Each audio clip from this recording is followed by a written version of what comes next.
Friends, news channel देख रहे आप सभी दर्शकों का बहुत बहुत स्वागत है। मैं हूं रमनदीप कौर। इस वक्त की बड़ी खबर आ रही है प्रयागराज से। क्या है पूरा मामला, देखने के लिए बने रहिए हमारे साथ। ज्ञानवापी मामले में जहां आज हाईकोर्ट में सुनवाई हुई है और मुस्लिम पक्ष को बड़ा झटका लगा है, जहां 17 जनवरी और 31 जनवरी के आदेश पर जिला जज वाराणसी के मुस्लिम पक्ष ने आपत्ति हाईकोर्ट में दाखिल करी थी, जिसके बाद सुनवाई हुई थी और कोर्ट ने फैसला सुरक्षित कर लिया था। वहीं आज कोर्ट ने फैसला सुनाते हुए याचिका को मुस्लिम पक्ष की दोनों खारिज कर दी है और कोर्ट ने कहा है पूजा जारी रहेगी। ऐसे में क्या कुछ कहना है अधिवक्ता प्रभास पांडे का, ये दिखाते हैं। उन्होंने मुस्लिम साइड की appeal, first appeal from order और 227 की पिटीशन को बलहीन पाते हुए उसको खारिज किया है।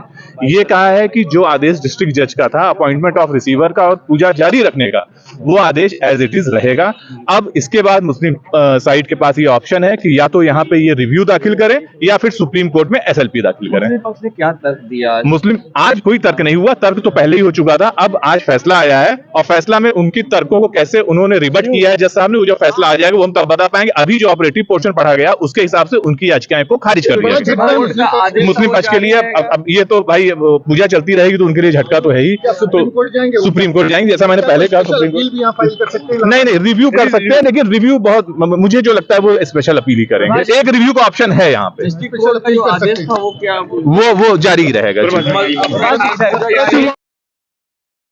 संगम नगरी प्रयागराज में जहां लगातार आरओ पेपर को लेकर लोक सेवा आयोग पर छात्र प्रदर्शन कर रहे थे, वहीं जब आज दोबारा छात्र धरना प्रदर्शन करने गए तो लोक सेवा आयोग को बैरिकेडिंग कर दी गई और उन्हें जाने नहीं दिया गया, जिसके बाद प्रतियोगी छात्र धरना स्थल पत्थर गिरजाघर पहुंचे और लगातार जमकर नारेबाजी की। वहीं डीसीपी गंगानगर अभिषेक भारती समझाने में जुटे रहे। छात्रों का कहना है कि उनके जो साथियों को गिरफ्तार किया गया उन्हें छोड़ा जाए और उनको धरना प्रदर्शन लोक सेवा आयोग के सामने करने दिया जाए और पेपर रद्द की जाए। और ऐसे में छात्र आज धरने पर फिर यहाँ पर प्रदर्शन कर रहे हैं। क्या कुछ कहना आइए दिखाते हैं। आरओ का पेपर जब से लीक हुआ है तब से छात्र विगत कुछ दिनों से लगातार अनवरत आंदोलन कर रहे हैं। आज ऐसा हुआ कि जैसे टाइम रखा गया था आंदोलन के लिए, छात्र आए भी आंदोलन, लेकिन उनको पुलिस के दम पर कुछ छात्रों को भगा दिया गया, कुछ छात्रों की गिरफ्तारी हो गई। अभी हम लोग इस समय पत्थर गिरजाघर पर अपने गांधीवादी तरीके से आंदोलन को कर रहे हैं और हमारी सब मांग एक ही है, आरओ का एग्जाम री एग्जाम हो और जो भी छात्रों की गिरफ्तारी हुई है उनको छोड़ा जाए। सूरज पेपर लीक हुआ है, उसी के लिए हम लोग कह रहे हैं कि री एग्जाम हो। मुख्यमंत्री से यही अनुरोध है कि री एग्जाम फिर से करवाएं, हम लोग नहीं तो यहीं पे धरना देंगे। मोनिका मौर्य। 11 तारीख को हुई उत्तर प्रदेश लोक सेवा आयोग द्वारा आयोजित परीक्षा आरओ लीक हो गई। उसके पेपर रद्द की मांग के समर्थन में लगातार आयोग पर आंदोलन चलता रहा। आज आयोग जाने वाले सारे रास्तों को बैरिकेड से घेर दिया गया। प्रशासन वहां जाने वाले लड़कों को उठाने लगा। तब यह प्रयागराज पुलिस कमिश्नरेट शासन द्वारा जो धरना स्थल घोषित धरना स्थल है, यहाँ छात्र आए, यहाँ से भी कुछ छात्रों को उठा लिया गया। जब ये खबर आम छात्रों को लगी तो हजारों की संख्या में आप देख रहे हैं यहाँ छात्र पहुंचे हैं और अपनी मांगे, जो आयोग झूठा आश्वासन दे रहा है, वो रिटर्न में एक नोटिस निकाल कर वो चीजें दे दे, हम लोग चले जाएंगे। हमारा पीसीएस का पेपर है 17 का, उसके जांच के बाद ही फिर हम लोग कुछ चाहते हैं कि कुछ सकारात्मक आएगा, उसके अनुसार आगे का आंदोलन तय किया जाएगा। वेद प्रकाश सिंह। हमारे मांगी है कि जो आरओ का पेपर है हुआ है 2 घंटे पहले लीक हुआ है, उस पेपर को रद्द किया जाए। हमारी एक ही मांगे है, जैसे यूपी पुलिस का पेपर रद्द किया गया है, वो 1-2 दिन पहले लोगों के बीच में टहल रहा था सोशल मीडिया द्वारा और हमारे कुछ साथी भी पकड़े गए हैं। उनकी हम चाहते हैं कि जो गिरफ्तारी हुई है उनको छोड़ दिया जाए और हम लोग शांतिपूर्वक और गांधीवादी तरीके से आंदोलन चला रहे हैं। राहुल सरोज। संगम की रेती पर लगने वाले हर साल इलेक्ट्रॉनिक मीडिया क्लब के कैंप में इस वर्ष भी कार्यक्रम का आयोजन हुआ, जहां इलेक्ट्रॉनिक मीडिया क्लब के संयोजक वीरेंद्र पाठक के नेतृत्व में सहज भोज का आयोजन हुआ, जिसमें कई पत्रकार शहर के शामिल हुए, जिसमें वरिष्ठ पत्रकार व क्लब के सदस्य शामिल हुए। वरिष्ठ पत्रकारों में एबीपी न्यूज़ के मोहम्मद मोइन, वहीं न्यूज़ 18 के सर्वेश दुबे, एनबीटी से संजय, तो वहीं इलेक्ट्रॉनिक मीडिया क्लब के वरिष्ठ सदस्यों में आलोक मालवी व संदीप तिवारी समेत कई पत्रकार शामिल हुए और यहाँ सहभोज में शामिल होकर सभी ने भोजन का लुत्फ़ उठाया और हर साल की तरह कैंप में पहुंचकर चर्चा भी की गई। वहीं इलेक्ट्रॉनिक मीडिया क्लब के द्वारा कराए गए सहभोज में पत्रकारों ने भोजन का लुत्फ उठाया। तो पत्रकारों ने आम दिन में हो रहे अपने कामों की चर्चा भी एक दूसरे से की। तो माघ मेले कैंप में हुए कार्यक्रम को लेकर इलेक्ट्रॉनिक मीडिया क्लब के वरिष्ठ सदस्य आलोक मालवीय जी का क्या कुछ कहना है और कार्यालय प्रभारी कुलदीप शुक्ला जी का और इलेक्ट्रॉनिक मीडिया क्लब के उपाध्यक्ष सैयद मोहम्मद आमिर का, आइए दिखाते हैं आपको। देखिए, संगम की धरती पे हम लोग अपना प्रोग्राम करते हैं हर साल, वो ही फिर हुआ है। संगम एक्चुअली हम लोग हर महीने कल्पवास करते हैं, 1 महीने का यहाँ पर हम लोग कैंप लगाते हैं। कैंप में सब लोग मिलते हैं, जितने भी इलेक्ट्रॉनिक मीडिया क्लब के लोग हैं और साथ वाले लोग हैं, सबका भोज आयोजित होता है। इस वर्ष भी यह भोज आयोजित हुआ है और सभी लोगों ने, पुलिस के लोग आए हुए थे, पत्रकार थे और जितने लोग हैं सब लोग हंसी मजाक करते हैं यहाँ बैठ के और अपना जो पूरा 1 महीने का जो पूरा ट्रिप रहता है उसको याद करते हैं। यादगार क्षण बनाने के लिए ये कार्यक्रम आयोजित किया जाता है, उसे आज आयोजित किया गया और बहुत बधाई आप लोगों को भी, आप लोग भी यहाँ आए और हर साल हम लोग इसी तरह का प्रोग्राम आगे भी करते रहेंगे। कौन कौन लोग आए थे इसमें मुख्य तौर पे और कौन पत्रकार थे? मोहम्मद मोइन जी आए हुए थे, सीनियर पत्रकार हैं बीपी के। सर्वेश दुबे जी आए थे, वीरेंद्र पाठक जी हैं, संदीप तिवारी जी हैं, इसके साथ ही अन्य पत्रकार भी आए थे। भारी संख्या में यहाँ पे सहभोज हुआ और काफी आनंद आया बाटी चोखा खाकर। आलोक मालवीय, वरिष्ठ पत्रकार। क्या हुआ आज यहाँ पत्रकारों के लिए व मेरा प्रशासन के अधिकारियों के लिए भोज का आयोजन किया गया था, जिसमें सभी पत्रकार भाई लोग आए और अच्छा लगा और अच्छी तरह से कार्यक्रम संपन्न हुआ और आप लोगों के सहयोग से कार्यक्रम संपन्न हुआ। कुलदीप शुक्ला। इलेक्ट्रॉनिक मीडिया हर साल संगम की रेती पे जो क्लब है हमारा कैंप लगता है, उसमें हर साल सहभोज का आयोजन होता है, जो कि हमारे जो संयोजक हैं वीरेंद्र पाठक जी, उनके नेतृत्व में होता है।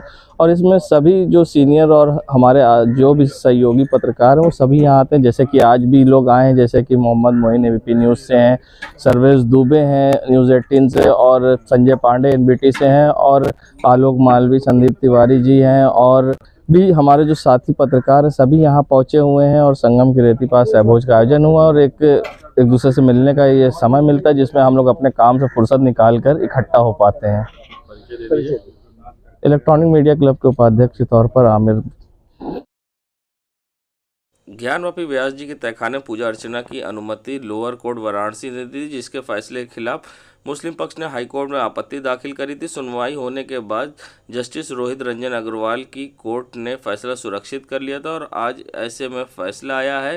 कोर्ट ने जहां याचिका को खारिज मुस्लिम पक्ष ही कर दिया, मुस्लिम पक्ष को बड़ा झटका लगा है। तो वहीं अब कोर्ट के फैसले का साधु संतों ने स्वागत किया है और ऐसे में क्या कुछ कहा है साधु संतों ने इस पूरे मामले पर, आइए दिखाते हैं। सनातन धर्म की परंपराओं की विजय हुई है। जिला जज के आदेश को उच्च न्यायालय द्वारा जो सम्मान मिला है, उससे कहीं न कहीं से संवैधानिक व्यवस्थाओं में समाज के लोगों की निष्ठाएं बढ़ी हैं। इसके पहले संविधान पर भी दबाव बनाने का प्रयास किया जाता था। अन्य सरकारें जब हुआ करती थी मोदी जी के पहले, तो जजों पर भी, न्यायपालिका पर भी अनैतिक रूप से निर्णय कराने का प्रयास होता था। आज जब सरकार स्वच्छ है, सुंदर है, तो न्यायपालिका भी निर्भीक रूप से निर्णय कर रही है। इससे लगता है जो आक्रांता मेरे देश में आए थे, जिन्होंने भगवान की मंदिर को तोड़ा था, मस्जिदें बनाई थी, मूर्तियों को विखंडित किया था, अब उनके पापों का खुलासा हो रहा है। कहीं न कहीं से देश में संविधान की सरकारें दिखाई पड़ने लगी हैं। इससे आज बड़ा उत्सव है। मैं तो अत्यंत प्रसन्न हूं, क्योंकि मेरी उपासना चल रही भगवान महाकाल के मंदिर को निर्माण को लेकर के विश्वनाथ जी के लिए। मैं तीर्थराज प्रयाग में हूँ, जहाँ बाबा की एक शिवलिंग स्थापित है जो 11 लाख रुद्राक्षों की है। शिवरात्रि तक चलने वाला यह अनुष्ठान इसीलिए चल रहा है क्योंकि बाबा विश्वनाथ जी की मूर्ति स्थापित हो। तो इस जो निर्णय आया है उसका हम स्वागत करते हैं, अभिनंदन करते हैं और भगवान से प्रार्थना है कि हम सबको शीघ्र ही भव्य मंदिर के निर्माण के दर्शन हो जाए। जय श्री महाकाल। जो आज कोर्ट का फैसला आया है और मैं पूरा हमारा किन्नर समाज दिल से स्वागत करती है। और मैं एक बात ये कहना चाहती हूँ कि जो हमारे व्यास जो पीठ के जो पूजा है, जो डिस्ट्रिक्ट कोर्ट का जो जजमेंट था, उसी को ही आगे बढ़ाते हुए जो हाई कोर्ट के जजमेंट पारित हुआ है और जो हमारे मुस्लिम पक्ष ने जो याचिका दायर करे थे, तो उसमें कोई उतना बल नहीं है, इतना अच्छा महत्वपूर्ण साक्ष्य नहीं मिला। इसके आधार पे जो डिस्ट्रिक्ट कोर्ट का जो फैसला है उसको ही मान्यता दिया है। तो मैं दिल से स्वागत करती हूँ और मैं यही कहना चाहती हूँ हमारे मुस्लिम भाइयों से कि आप लोग को भी एक शांति वातावरण बना के जो जिनका पूजा अर्चना होती थी उनको होने देना चाहिए। ऐसे माहौल में आप लोग अशांति ना बनाइए, शांति बना के रखिए और जो हाईकोर्ट का फैसला है उसको आप लोग दिल से स्वागत करिए। जी, जय श्री मान। माह शाबान की 14वीं रात को शब बारात पर जहां मुसलमानों ने अपने आबा और अजदाद और को याद कर घरों के अंदर हलवे और खाने पर नाजो नियाज व फातिहा खानी कर उनकी मगफिरत को बारगाह खुदावंदी में हाथ फैलाकर मगफिरत की दुआ मांगी, वहीं खाना व हलवा को गरीबों, फ़कीरों व ज़रूरतमंदों में पहुंचाकर उन्हें अपने पुरखों के लिए दुआ की गुजारिश भी की। न्याज़ों के बाद जहां शहर के तकरीबन सभी कब्रिस्तान दरगाह पर देर रात तक लोगों का आना जाना और अपने बाबाओं अजदाद की कब्रों पर मोमबत्ती जलाकर सुगंधित अगरबत्ती जलाकर उनकी मगफिरत को दुआ होती रही। बड़ी संख्या में जहां कब्रिस्तान में लोग कब्रों पर सिरहाने बैठकर कुरान पाक आयतें पढ़कर अपने मरहूम अजीज़ व अक़रबा की मगफिरत को दुआ करते रहें। चकिया, बड़ी करबला कब्रिस्तान, छोटी करबला, काला डांडा, दरियाबाद, अकेलवा, आम अकबरपुर तकिया कब्रिस्तान, हसन मंजिल कब्रिस्तान, रोशन बाग समेत कीड़गंज खानखाओं, दरगाहों पर पीर सूफी और तमाम छोटे बड़े रोज़े पर ज़ायरीनों दुआ मांगने वालों का तांता लगा रहा और ऐसे में करेली कब्रिस्तान में भी काफ़ी चहल पहल थी और लोग दुआ करते नजर आए। देश दुनिया की खबरों के लिए world media times news channel को सब्सक्राइब करें।